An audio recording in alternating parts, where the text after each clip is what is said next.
আর বাড়ির মালকিনের মধ্যে কথা হচ্ছে। গোয়ালাকে মালকিন বলছে, কি ব্যাপার, এত দেরি হচ্ছে কেন? তোকে যে বলেছি 7টার আগে দুধটা দিয়ে যাবি, আমার বাবু দুধ খাবে।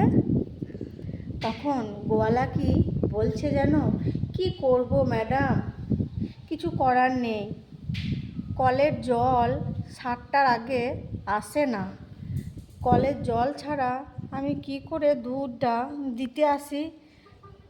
তখন ম্যাডাম বলছে, ও আচ্ছা, তুমি তাহলে ওই 7টার পরে আসছো, কলের জল দুধের মধ্যে মিশিয়ে ওই জল খাওয়াচ্ছ আমাদেরকে, কাল থেকে আর দুধ দিতে আসতে হবে না, তুই যেখানে দিবি সেইখানেই দেগা।